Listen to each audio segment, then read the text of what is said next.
questions about my background? I'm from southern Wisconsin, little town called Keeler, near the Iowa border.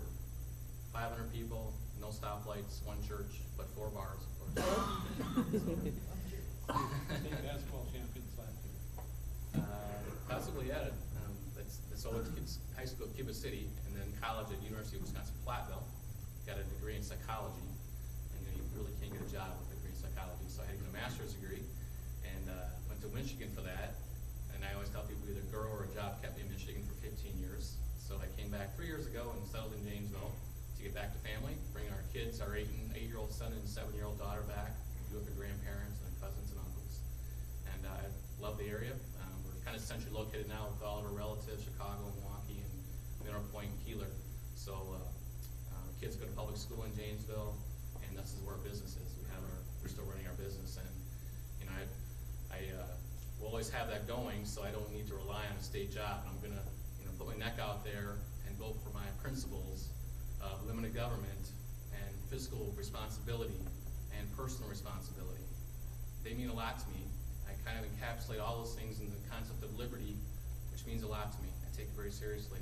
Liberty, of course, is our personal freedoms, but it also means to me, self-ownership of our life, our property, and our time.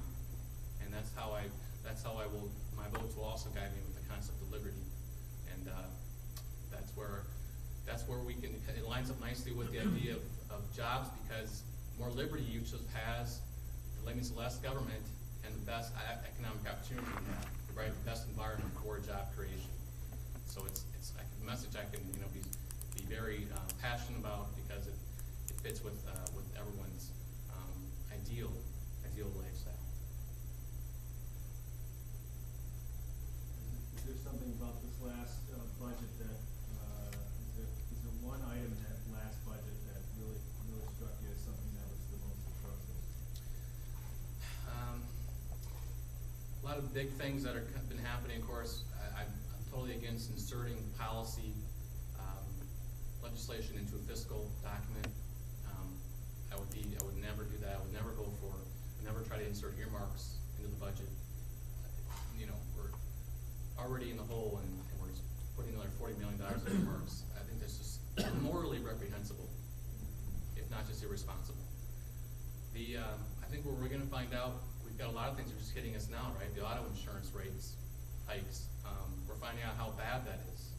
30% rate for everybody if they have minimums, and that affects jobs. And I was recently on a Stay in My Own show, and I had to point out to him that you don't think about auto insurance affecting jobs. But I talked to a veterinarian in my district a couple weeks ago, and he has 6 vehicles. He goes out and visits farms, checks on horses and cows, and he's expecting to pay an additional $2,000 a year to cover his vehicles. That's going to affect people's pay raises, the ability to hire anybody else, and looking at a possible layoff for somebody. That's just the final thing, right? It's all part of the jobs or business climate that the current leaders in Washington are not looking at and asking themselves, what is the consequence? And the big thing on businesses is this combined reporting tax that, of course, you saw in the news, hit Harley-Davidson with the $22 million in increased costs. At the same time, laid off 400 workers. That's one of the taxes that's hitting other businesses. Any business headquarters that has subsidiaries outside of Wisconsin are being hit with an increased cost. One of them in Rock County is $1 million a year in additional costs. That's gonna affect jobs.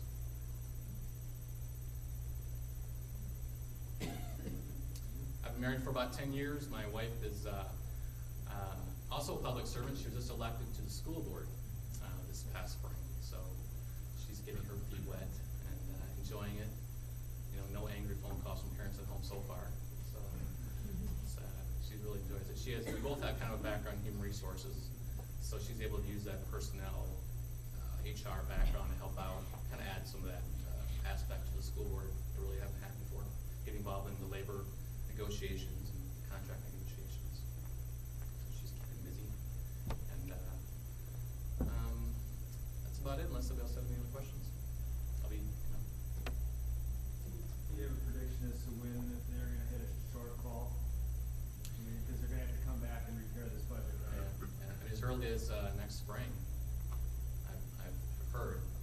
although after all, they have to do whatever in their power to hold off without a budget repair bill until after the elections. They know they're already in serious trouble. So it's unknown yet how bad the revenue estimates are off. What they, their the revenue growth they projected was fantasy. So it's going to be an enormous mess to fix the budget next time. So the budget they just passed in July will be a shortfall by spring. Yes. A 2-year budget. They, but like I said, they'll do whatever they can to hold off on that in the media until after the elections.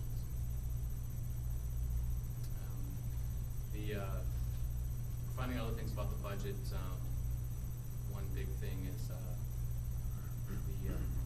taxes on high income earners, which are small businesses filing as S corporations.